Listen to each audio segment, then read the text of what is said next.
Hello दोस्तों, बहुत-बहुत स्वागत है आपका हमारे यूट्यूब चैनल अंग्रेजी एकेडमी में। दोस्तों देखिए, राजस्थान इतिहास क्लास संस्कृति के आज हम 150 प्रश्न करने वाले हैं जो आपकी पूर्व एग्ज़ाम में आए हुए हैं और निश्चित रूप से यकीन मानिए आपके ऐसे क्वेश्चंस जो हैं वो रिपीट होंगे, यानी कि यही प्रश्न बार-बार पूछे जाते हैं आपके एग्ज़ाम में।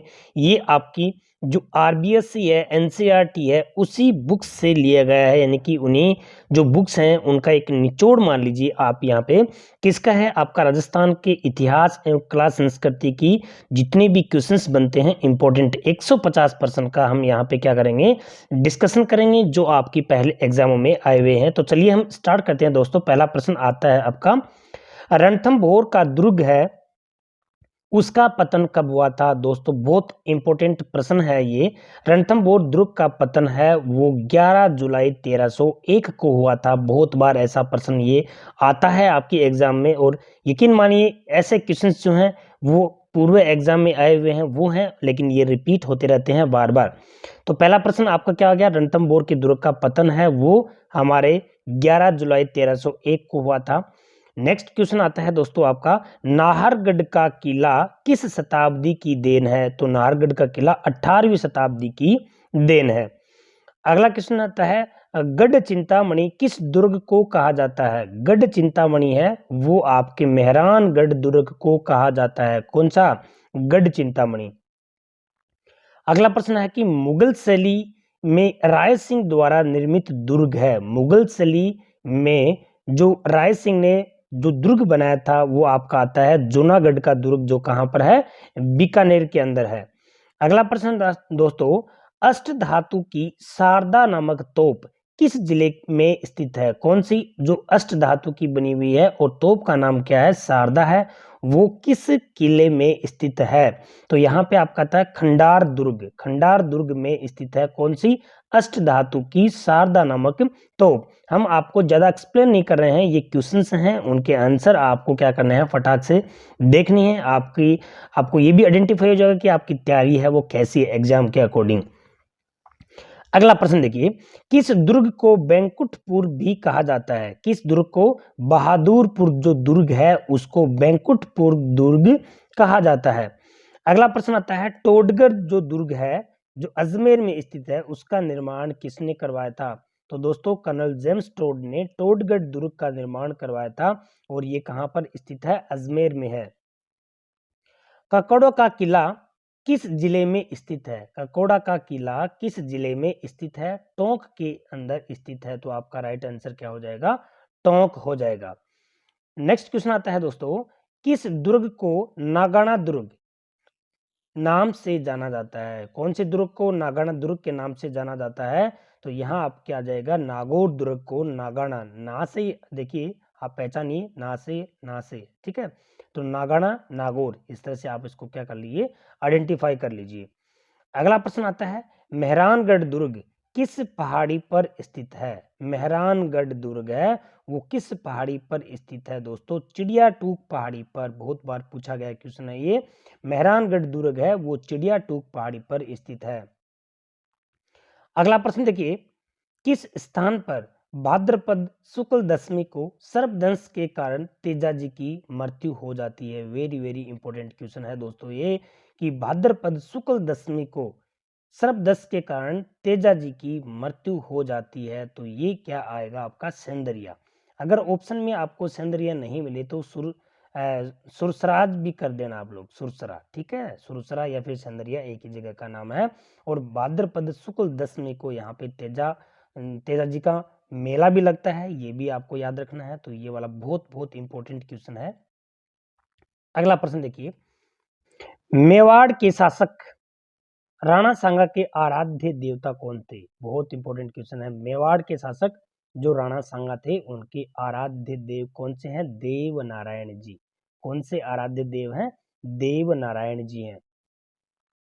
गांव गांव में भूमि रक्षक देवता के रूप में पूजे जाते हैं, यानी कि हर घर में, गांव गांव में, घर की बात नहीं कर रहे हम, गांव गांव में जो भूमि रक्षक के रूप में जो देवता पूजे जाते हैं वो भूमिया आपको देखना और घर में एक जो खिजड़ी का पेड़ है उसके नीचे आपको भूमिया का स्थान मिल जाएगा। और गांव में मेन जो जगह होती है वहां पर तो आपका क्या हो जाएगा, भूमि रक्षक के देवता के रूप में भूमिया जी को पूजा जाता है।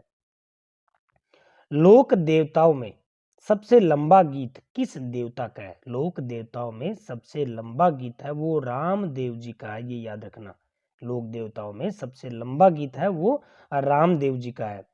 अगला आता है प्रश्न आपका, वीर फत्ता जी का मंदिर कहाँ स्थित है? वीर फत्ता जी का मंदिर साथू जालोर में है।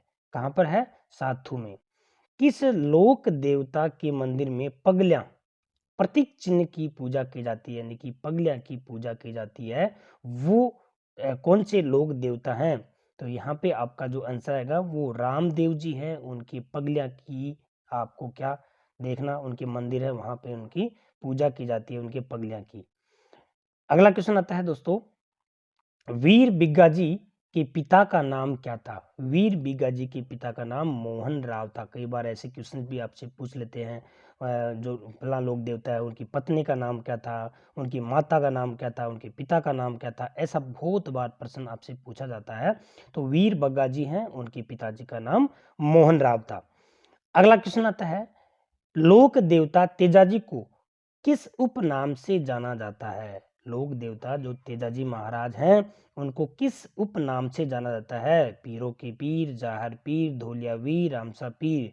जाहर पीर जो होते हैं वो तो गोगा जी लोक देवता हैं, उनको बोलते हैं जाहर पीर।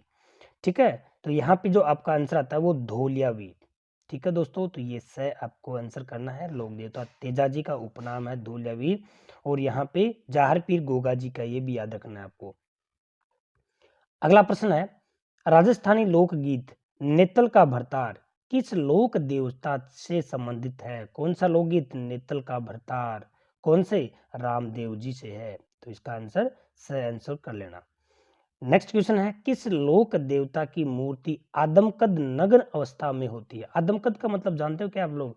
यानी कि पूरे आदमी की पूरी ऊपर से लेके नीचे तक, सर से लेके पैरों तक, उसको बोलते हैं आदमकद। तो कौन से लोक देवता है जिनकी मूर्ति आदमकद नग्न अवस्था में होती है? तो यहाँ पे क्या जाएगा, इलोजी। इलोजी जो लोक देवता है उनकी मूर्ति आदमकद नग्न अवस्था में आपको मिलेगी। तो ठीक है, इसका आंसर क्या बन गया? स। अगला प्रश्न है, राजस्थान में किस देवी का मंदिर सबसे ऊंचा है? किस देवी का मंदिर सबसे ऊंचा है? अर्बुदा माता। कौन सी माता का? अर्बुदा माता का मंदिर है वो सबसे ऊंचा है। नेक्स्ट है, शारदा देवी सरस्वती माता मंदिर कहाँ पर स्थित है? तो दोस्तों यहाँ पे आपका आता है पिलानी, झुंझुनू के अंदर शारदा देवी या फिर सरस्वती माता का मंदिर स्थित है। वेरी वेरी इंपॉर्टेंट क्वेश्चन है ये। अगला प्रश्न आता है, पुष्करणा ब्राह्मणों की कुल देवी है। पुष्करणा ब्राह्मणों की कुल देवी कौन सी है? ऊंटाला माता। ठीक है, सही आंसर आ जाएगा। अगला क्वेश्चन है, अगला क्वेश्चन क्या कह रहा है कि कौन सी देवी अक्सर अग्नि से स्नान करती है? बहुत इंपॉर्टेंट क्वेश्चन है। कौन सी देवी है जो अग्नि से स्नान करती है? तो यहाँ पे क्या जाएगा, आपका आंसर आएगा इडाना माता। ठीक है दोस्तों, इडाना माता है वो अग्नि से अक्सर क्या करती है? स्नान करती है। अगला क्वेश्चन है, मेवाड़ के सिसोदिया वंश की कुलदेवी। मेवाड़ की सिसोदिया वंश की कुलदेवी है आपकी बाण माता। बहुत इंपॉर्टेंट क्वेश्चन है ये, ध्यान रखना। बाण माता है वो मेवाड़ की सिसोदिया वंश की कुलदेवी है। नेक्स्ट क्वेश्चन है आपका, मेवाड़ की, ये हो गया इसमें, देशनोक बीकानेर की स्थापना किसने की थी? देशनोक कहाँ पर है? बीकानेर में। इनकी स्थापना कौन सी जो लोक देवी है उनके नाम पे हुई थी? तो देखो दोस्तों, यहाँ पे आपका क्या था, करणी माता। करणी माता का मंदिर कहाँ है? देशनोक बीकानेर में है। और यहाँ के इनके चूहे जो हैं वो सफेद चूहे हैं, आपको ये भी पता होना चाहिए। और इनको हम क्या कहते हैं? काबा कहते हैं इनको, ये भी आपको याद रखना है। नेक्स्ट क्वेश्चन है, किस देवी के मंदिर में प्रसाद के रूप में शराब व चरणामृत दिया जाता है? किस देवी के मंदिर में प्रसाद के रूप में शराब व चरणामृत दिया जाता है? तो क्या आएगा इसका आंसर? शीला देवी के मंदिर में यहाँ पे शराब का व चरणामृत दिया जाता है प्रसाद के रूप में। अगला क्वेश्चन है, सचिया माता के मंदिर निर्माण किस वंश के शासकों ने करवाया था? सचिया माता के मंदिर का निर्माण किस शासकों ने करवाया था? परमार शासकों ने, चौहान, प्रतिहार या फिर राठौड़? तो दोस्तों यहाँ पे आपका आंसर जो आता है वो है प्रतिहार। प्रतिहार शासकों ने सचिया माता मंदिर का निर्माण करवाया था। ये बहुत बार क्वेश्चन आता है क्योंकि प्रतिहार जो वंश है वो आपके सिलेबस में है, और वो क्या होगा, इसमें आपका आंसर ये आएगा, सचिया माता का मंदिर का निर्माण करवाया था। बहुत इंपॉर्टेंट क्वेश्चन है ये। अगला क्वेश्चन देखिए, जोबनेर के खंगारोतो, ये भी काफी बार पूछा गया क्वेश्चन है। तो जोबनेर के खंगारोत शासकों की कुल देवी है, कौन सी है उनकी कुल देवी? तो देखिए दोस्तों, उनकी कुल देवी ज्वाला माता। बहुत बार पूछा गया प्रश्न है ये। जोबनेर के जो खंगारोत शासक हैं उनकी कुल देवी है वो ज्वाला माता है। नेक्स्ट है, चौथ माता का मंदिर कहाँ पर स्थित है? प्रसिद्ध जो चौथ माता, चौथ का बरवाड़ा सवाई माधोपुर, कहाँ पर है? चौथ का बरवाड़ा सवाई माधोपुर में चौथ माता का मंदिर स्थित है। नेक्स्ट है, मेवाड़ चित्र शैली का सबसे प्राचीन चित्र श्रावण प्रतिक्रमण सूत्र चूर्णी, काफी बार पूछा गया क्वेश्चन है ये। सुन गया ना मेरी बात? ये क्वेश्चन काफी बार 4-5 एग्जामों में तो मैंने देख लिया इसको। ठीक है दोस्तों, तो इस चित्रांकन के चित्रकार कौन है? इस चित्रांकन के चित्रकार कौन है? तो दोस्तों यहाँ पे इनका जो आंसर है वो क्या आ जाएगा? कमल चंद्र। क्या है इसका? कमल चंद्र। ठीक है, तो ये इंपॉर्टेंट क्वेश्चन है, इसको अच्छे से याद कर लेना। शिकार के दर से कोटा के किस शासक काल में कोटा शैली का प्रतीक बना? ठीक है दोस्तों, तो इसका राइट आंसर है उमेद सिंह। उमेद सिंह के शासन काल में शिकार के दर से कोटा शैली का प्रतीक बना था। कौन से? उमेद सिंह। तो इसका सही आंसर आ जाएगा। नेक्स्ट है, निम्नलिखित में से कौन सा चित्रकार अलवर चित्र शैली से संबंधित नहीं था? कौन सा चित्रकार अलवर? तो बक्साराम थे, नंदराम थे, जमुनादास थे, साहिबदीन है, वो अलवर चित्र शैली के से संबंधित नहीं थे। ठीक है दोस्तों, नेक्स्ट क्वेश्चन है, कमल से भरे सरोवर किस शैली की विषय वस्तु है? कमल से भरे सरोवर किस शैली की विषय वस्तु है? तो यहाँ पे आपकी क्या आता है? किशनगढ़ शैली की विषय वस्तु है। बहुत इंपॉर्टेंट क्वेश्चन है ये। ठीक है, किशनगढ़ शैली है, उसमें कमल से भरे सरोवर हैं वो चित्रित किए गए हैं। यहाँ पे ये इनकी विशेषता है, तो इसका आंसर क्या आ गया? बी आ गया। ऐसे क्वेश्चन ही आपकी एग्जाम में पूछे जाते हैं, इसलिए आपको ये चीज है वो ध्यान होनी चाहिए। भित्ति चित्रों की दृष्टि से राजस्थान का कौन सा क्षेत्र संपन्न है? भित्ति चित्रों की दृष्टि से राजस्थान का कौन सा क्षेत्र संपन्न है? तो दोस्तों इसमें कोटा और बूंदी ये भित्ति चित्रों की दृष्टि से है वो संपन्न है। तो ये वेरी वेरी इंपॉर्टेंट क्वेश्चन बनता है, ये इसको भी याद रखना है आपको। पशु पक्षी को जिस चित्रकला में विशेष स्थान मिलता है वह है?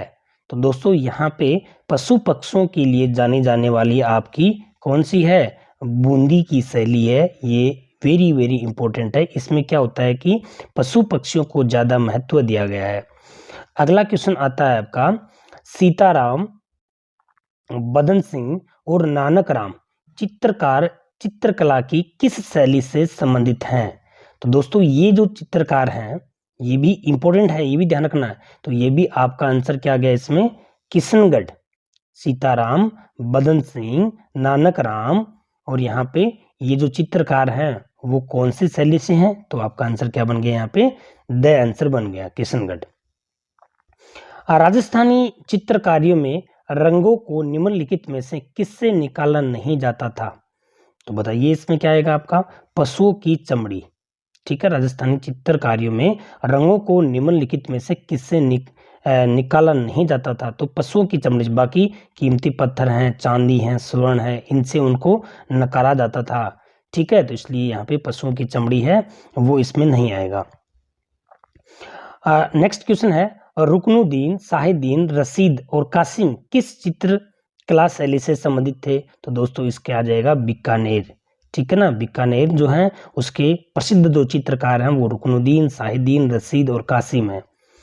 नेक्स्ट है, मेवाड़ के किस शासक ने चितेरों की ओबरी नामक चित्रशाला विद्यालय का निर्माण करवाया था? वेरी वेरी इंपॉर्टेंट क्वेश्चन है, काफी बार पूछा गया है ये। जगत सिंह प्रथम। कौन सा है ये? जगत सिंह प्रथम। नेक्स्ट है, निम्नलिखित जो जोड़ा दिया गया है उनमें से आपको सही जोड़ा है वो चुनना है। तो देखिए, डोरिया साड़ी सांगानेर ये नहीं है, नमदा टोंकी ये वाला एकदम सही है यहाँ पे।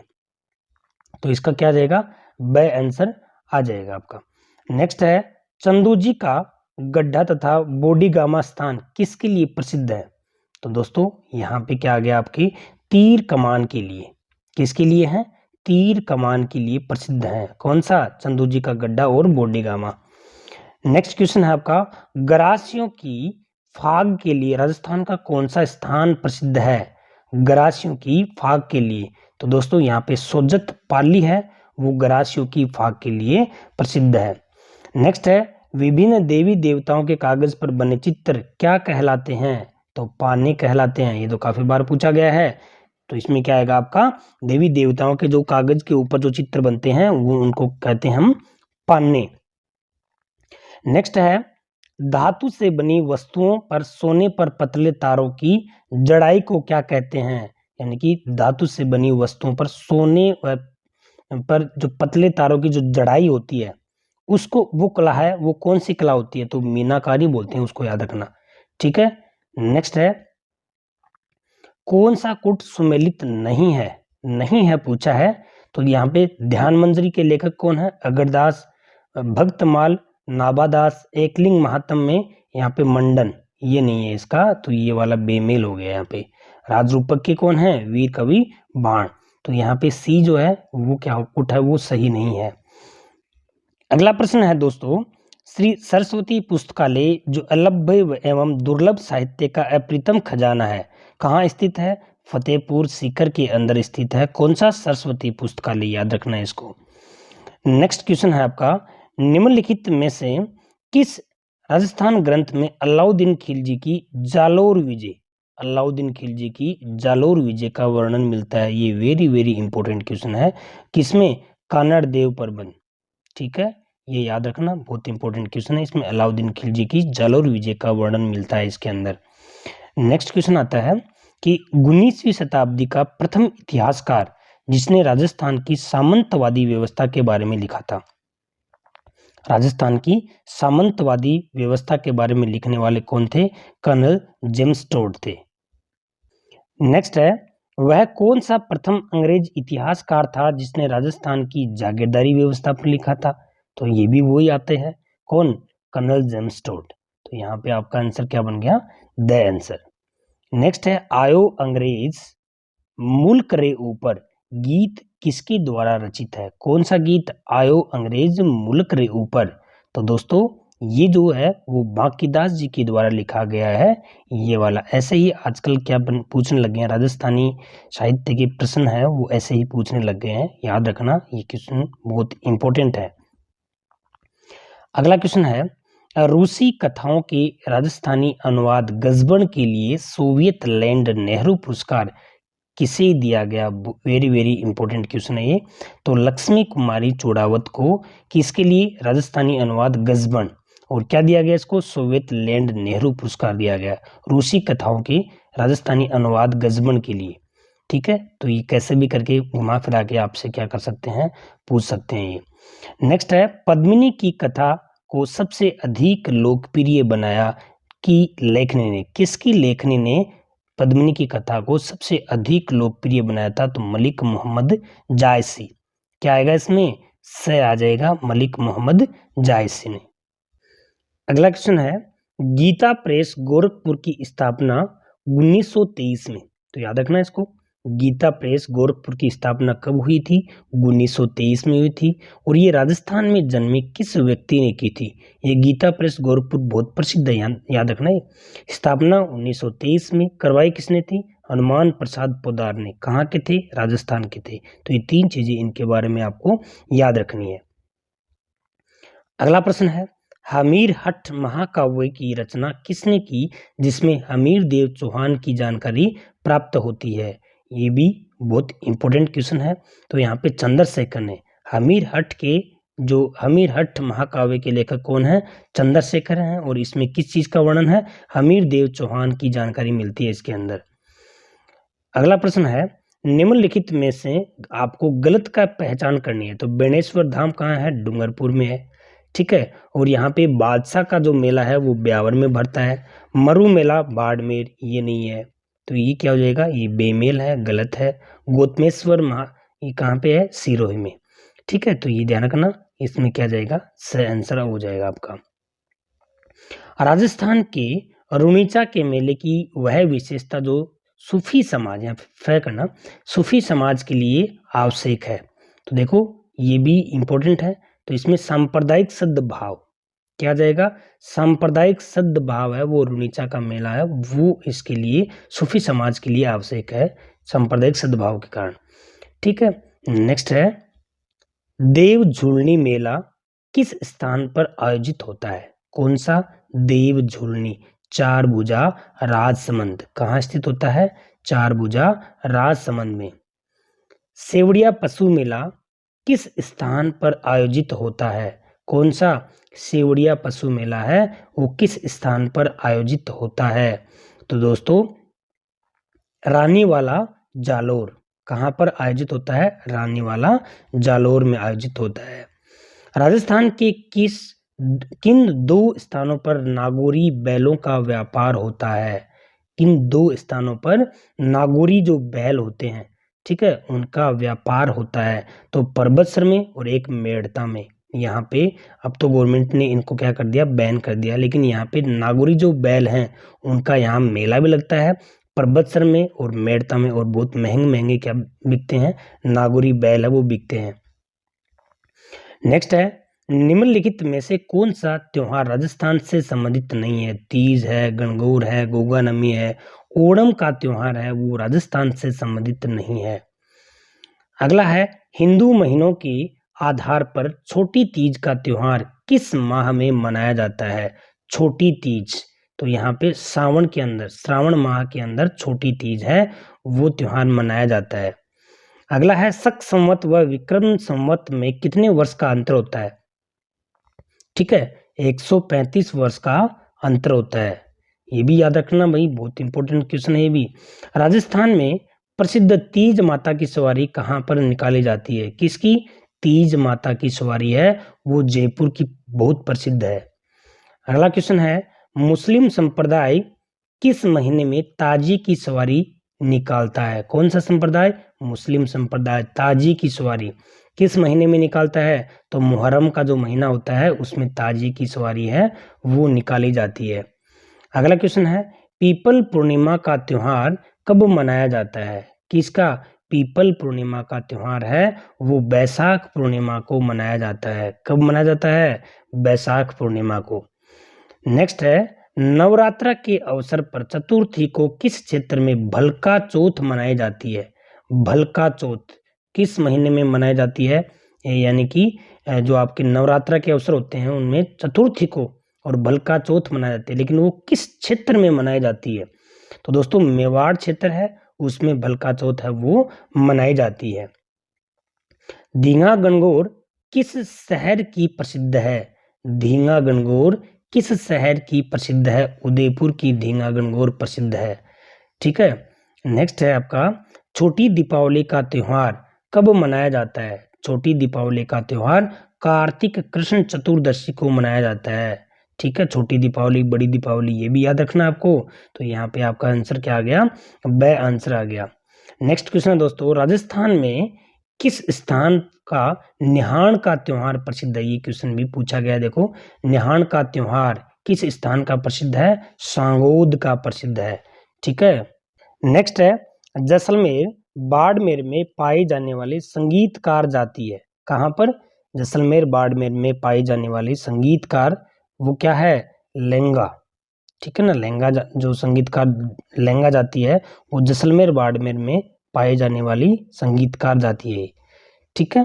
नेक्स्ट आता है, राजस्थान की कौन सी जनजाति पेयजल के रूप में दूध का सेवन नहीं करती?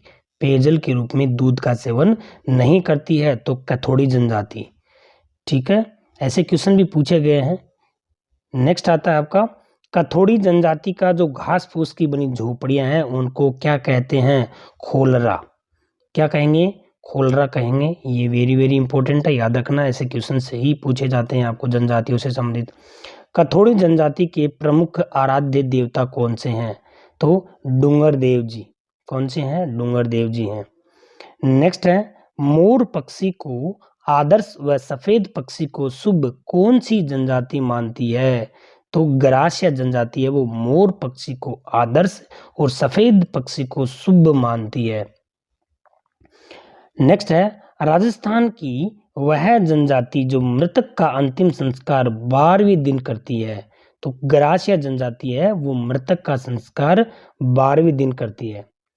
नेक्स्ट है मोर बंदिया व ताड़ना विवाह का संबंध किस जनजाति से है? मोर बंदिया व ताड़ना तो ग्रासिया जनजाति से ही संबंधित है। नेक्स्ट क्वेश्चन है भील जनजाति द्वारा मैदानी भागों में वनों को काटकर जो स्थानांतरित कृषि की जाती है उसे क्या कहा जाता है? कौन सी जनजाति? भील जनजाति।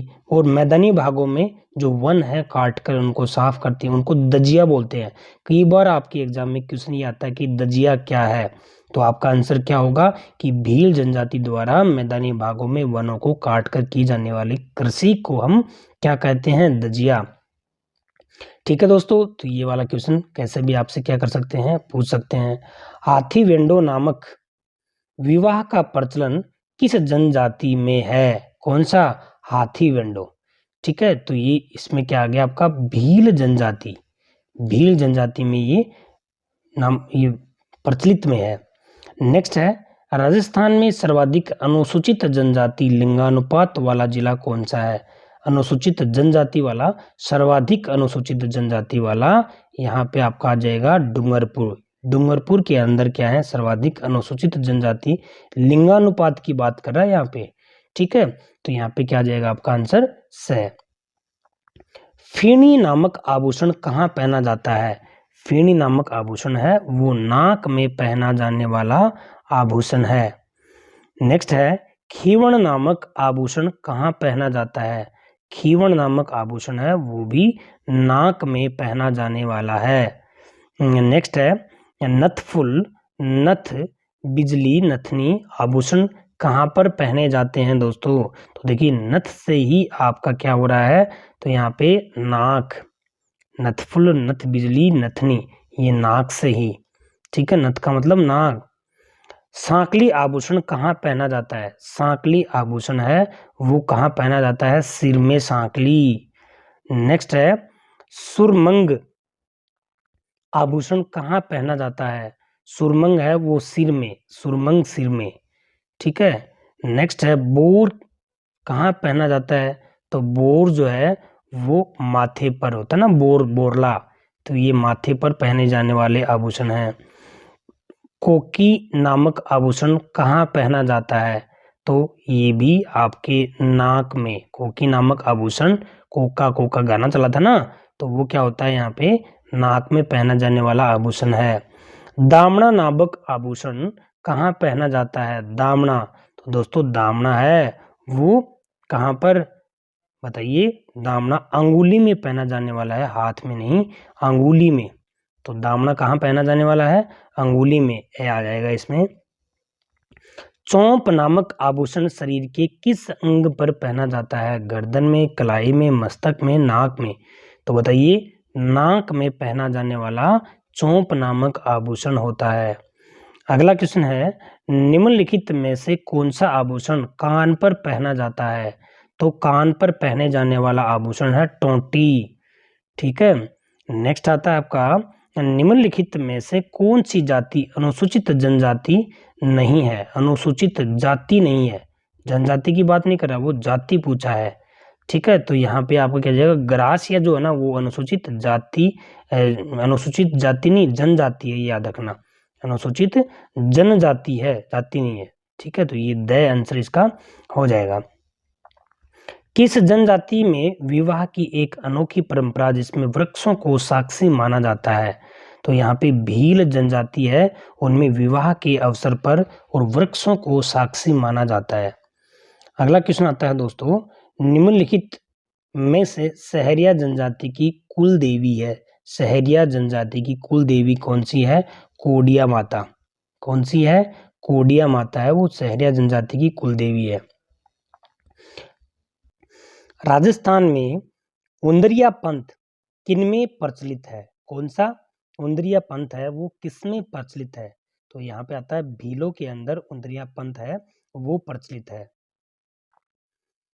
जनजाति उपयोजना कब शुरू की गई? राजस्थान में जनजाति उपयोजना है वो कब शुरू की गई? 1974-75 में की गई। नेक्स्ट क्वेश्चन है, मेवाड़ में भील आबादी वाला क्षेत्र क्या कहलाता है? मेवाड़ में भील आबादी वाला क्षेत्र है वो क्या कहलाता है? भोमठ। भोमठ है वो भील आबादी वाला क्षेत्र है। नेक्स्ट है, अटक नामक गोत्र किस जनजाति से संबंधित है? अटक नामक गोत्र हैं वो भील जनजाति से संबंधित हैं। ठीक है दोस्तों। नेक्स्ट क्वेश्चन है, ग्रासिया जनजाति के घरों को कहा जाता है? ग्रासिया जनजाति के घर हैं उनको क्या कहते हैं? उनको घेर कहते हैं। ठीक है, ग्रासिया जनजाति के घरों को घेर कहा जाता है। नेक्स्ट है, माडा खंडों में किस जनजाति का बाहुल्य है? तो माडा खंडों में मीणा जनजाति का बाहुल्य है। मीणा जनजाति की बड़ी पंचायत को क्या कहा जाता है? तो बड़ी पंचायत होती है मीणा जनजाति की, उसको क्या कहते हैं? उसको बोलते हैं चौरासी। ठीक है, ये भी कई बार क्वेश्चन पूछा गया है कि मीणा जनजाति की बड़ी पंचायत क्या है? चौरासी है। नेक्स्ट क्वेश्चन है, 16 श्रृंगार में शामिल काजल से संबंधित श्रृंगारिक गीत है। काजल से संबंधित श्रृंगारिक गीत कौन सा है? काजलियो। ठीक है। नेक्स्ट है, दीपावली के अवसर पर मेवाड़ क्षेत्र में छोटे छोटे बच्चों की टोलियों द्वारा कौन सा गीत गाया जाता है? किस क्षेत्र में? मेवाड़ क्षेत्र में। तो यहाँ क्या आ जाएगा? हरनी या लोवड़ी, ये वाला गीत है वो छोटे छोटे बच्चों के द्वारा टोलियां बनाकर गाया जाने वाला गीत है। किस क्षेत्र में है ये? मेवाड़ क्षेत्र में है। राजस्थानी श्रृंगारिक गीत जिसमें सवाल जवाब होते हैं, श्रृंगारिक गीत जिसमें सवाल जवाब होते हैं, तो वो कौन सा है? कलाली गीत है। इसके अंदर क्या होते हैं? सवाल जवाब होते हैं। विवाह के समय ढोला मारू की उम्र क्या थी? विवाह के समय ढोला की 3 व मारू की 1.5 वर्ष थी। ए आंसर होगा इसका। अगला है, कौन सा कुट सुमेलित नहीं है? तो कौन सा कुट? ढोला मारू सिरोही क्षेत्र, रसिया है पूर्वी राजस्थान, और बिछुड़ो ढूंढार क्षेत्र, ये वाला क्या नहीं है आपके? सुमेलित नहीं है। और धूसो मारवाड़, ये तीनों की तीनों क्या है? राइट है। नेक्स्ट है, निम्नलिखित में से कौन सा गीत व उसका प्रतीक असुमेलित है? तो पीपला गीत पीपल वर्क्स, कांगस्यु गीत गंगा, कुरंजा गीत कुरंजा पक्षी, कागा कोयल नहीं, काग से संबंधित। इसका मतलब ये वाला क्या है आपका? असुमेलित है। नेक्स्ट है, निम्नलिखित में से कौन सी गायकी लोक गायकी श्रेणी में सुमेलित नहीं है? तो दोस्तों ध्रुपद है, आला है, डोला है, 12 मास, ये लोक गायकी श्रेणी में सम्मिलित नहीं है। तो आपका आंसर क्या आ गया? द आ गया। नेक्स्ट कह रहा है कि भक्ति रस युक्त लोकगीत जिसमें राम और कृष्ण की लीलाओं का वर्णन मिलता है। राम और कृष्ण की लीलाओं का वर्णन है वो हरजस, हरजस गाते हैं ना, उनमें राम और कृष्ण की लीलाओं का वर्णन है वो मिलता है। नेक्स्ट है आपका, मोरिया गीत किससे संबंधित है? तो मोरिया गीत है वो बालिकाओं से संबंधित है। कौन सा? मोरिया गीत। नेक्स्ट है, राजस्थान का वह प्रसिद्ध लोकगीत जिसमें ऊंट के श्रृंगार का वर्णन मिलता है। ऊंट के श्रृंगार का वर्णन है वो किस में मिलेगा? गोरबंद, उसमें ऊंट के श्रृंगार का वर्णन मिलता है आपको। अगला प्रश्न है, गुर्जर जाति की महिलाओं द्वारा सिर पर चरी रखकर किया जाने वाला नृत्य कौन सा? चरी नृत्य। ठीक है, जिस तरह से नाम से ही पहचान होती है इसकी। अगला क्वेश्चन है, राजस्थान के किस नृत्य को लोक नृत्यों का सिरमौर कहा जाता है? तो घूमर को लोक नृत्यों का सिरमौर कहा जाता है दोस्तों। धार्मिक नृत्य जो हर्षोल्लास के साथ में शुरू होता है, जिसका अंत दुख से होता है, दुखद होता है उसका अंत, तो ये कौन सा आ गया आपका? मछली नृत्य है वो। ठीक है, अंत क्या होता है? खुशी से। जो स्टार्टिंग होता है वो खुशी से और अंत होता है उसको दुख से, उसको बोलते हैं मछली नृत्य। ठीक है, नेक्स्ट है बादशाह की सवारी में बीरबल बन्ना पात्र मयूर नृत्य करता है। ठीक है ना, बीरबल बन्ना पात्र मयूर नृत्य करता है और यह किस जनजाति से संबंधित है? ये व्यास जनजाति से संबंधित है। अगला प्रश्न आता है कि गेरू को खोदकर बेचने के व्यापार को चित्रित करने वाला बादलिया नृत्य किस जनजाति से संबंधित है? तो बादलिया नृत्य है वो किस जनजाति से है? बालदिया जनजाति से है। ठीक है ना, बालदिया नृत्य वो बालदिया जनजाति से ही संबंधित है। नेक्स्ट है कानबेलिया जनजाति के द्वारा सांप पकड़ते समय प्रयोग लाया जाने वाला वाद्य यंत्र है। सांप पकड़ेंगे ना तो क्या बजाएंगे? बीन। ठीक है ना, बीन बजाते हैं ना, तो यहाँ पे आपका आंसर क्या आ गया? पुंगिया बीन से। अगला प्रश्न है दोस्तों, साकर खाको 2012 में किस लोक वाद्य में प्रवीणता के लिए पद्मश्री से सम्मानित किया गया? वेरी वेरी इंपॉर्टेंट क्वेश्चन है। कामायचा। ठीक है ना, ये कामायचा में क्या थे? प्रवीण थे। नेक्स्ट क्वेश्चन है वाद्य यंत्र टामक, कौन सा? टामक का संबंध किस क्षेत्र से संबंधित है? तो टामक है उसका संबंध मेवात क्षेत्र से संबंधित है। निम्नलिखित में से किस लोक वाद्य यंत्र में बांस का लंबा तना होता है जिसमें बकरी के चमड़े की परत से ढका आधे नारियल का खोल जुड़ा हुआ होता है? ये भी इंपॉर्टेंट क्वेश्चन है, सबको आता है वैसे ये रावण हत्ता। ठीक है ना, इस तरह से ये यहाँ पे ऐसे बना हुआ और यहाँ पे इसके तार लगे हुए होते हैं। ठीक है, ये भी इंपॉर्टेंट है, तो इसमें क्या आ गया आपका? रावण हत्ता आ गया। अगला क्वेश्चन है दोस्तों, केला देवी की आराधना में सामूहिक नृत्य लांगुरिया नृत्य किया जाता है। ठीक है ना, लांगुरिया नृत्य, उसमें प्रयुक्त वाद्य यंत्र, कौन सा वाद्य यंत्र यूज किया जाता है? तो उसमें नफीरी और नौबत दोनों ही यूज किए जाते हैं, इसलिए आपका स आंसर आ जाएगा। बहुत इंपॉर्टेंट है ये। नेक्स्ट है लप्पा लपी किरण बांकड़ी। देखिए ये 2008 में टीचर्स एग्जाम में पूछा गया था। लप्पा लप्पी किरण बांकड़ी ये सब क्या है? तो दोस्तों ये गोटे के विभिन्न प्रकार हैं ये। ठीक है, नेक्स्ट है चुन्नड़ भांत की ओढ़नी जिसमें पक्षियों के चित्र बने होते हैं किस जाति की स्त्रियों में लोकप्रिय है? कौन सा? चुन्नड़ भांत की ओढ़नी। तो यहाँ पे कौन सी जातियों में? आदिवासी महिलाओं में ये लोकप्रिय है चुन्नड़ भांत की ओढ़नी, जिसमें पसी जो आपके पक्षी होते हैं ना, पशु पक्षी, उनके चित्र बने हुए होते हैं। निम्नलिखित में कौन सा वस्त्र भील पुरुषों की लंगोटी है? भील पुरुषों की लंगोटी को क्या कहते हैं? खोइतू कहते हैं। याद रख लोगे ना, बहुत इंपॉर्टेंट क्वेश्चन है और निश्चित रूप से ये आपसे पूछे जाएंगे। निम्नलिखित में से पुरुषों द्वारा पहना जाने वाला वस्त्र है, पुरुषों द्वारा पहना जाने वाला वस्त्र है वो अचकन भी होता है और बिरजस भी होता है और चोगा भी होता है, इसलिए इसमें क्या आ गया? सारे के सारे यानी कि उपयुक्त सभी के सभी हैं। आदिवासी अविवाहित युवतियां या फिर बालिकाओं द्वारा ओढ़ी जाने वाली ओढ़नी को क्या कहते हैं? कटकी। क्या बोलेंगे उसको? कटकी बोलेंगे। राजस्थान की आदिवासी महिलाओं में कटकी वस्त्र कौन पहनता है? ठीक है, तो अविवाहित महिलाएं या लड़कियां पहनती हैं किसको? कटकी को। वेरी वेरी इंपॉर्टेंट क्वेश्चन है दोस्तों ये। दशहरे के अवसर पर अस्त्र शस्त्रों की पूजा करते समय कौन सी पगड़ी पहनी जाती है? दशहरे के ऊपर अस्त्र शस्त्र की पूजा करते समय कौन सी पगड़ी? तो मंदिल पगड़ी पहनी जाती है, से आंसर हो जाएगा। अगला क्वेश्चन है मांगलिक अवसर पर आदिवासी महिलाओं द्वारा प्रयोग में लाई जाने वाली साड़ी को क्या कहते हैं?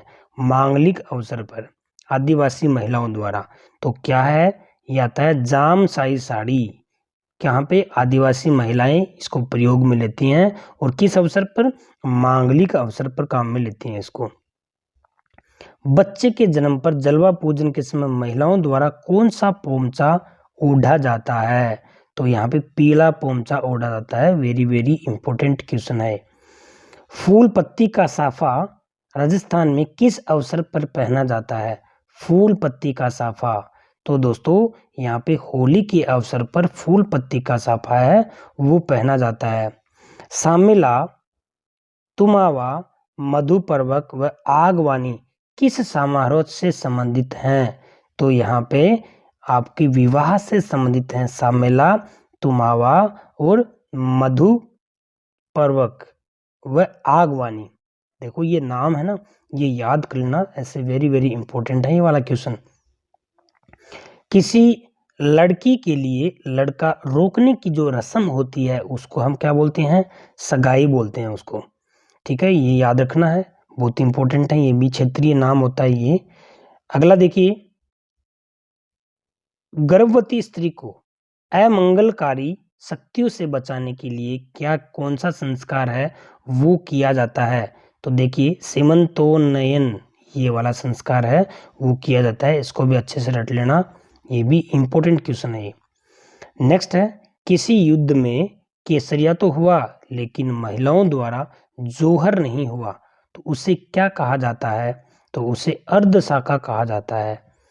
अगला क्वेश्चन है, टूटिया रस्म का संबंध किस से है? तो दोस्तों सबको पता है विवाह से संबंधित है।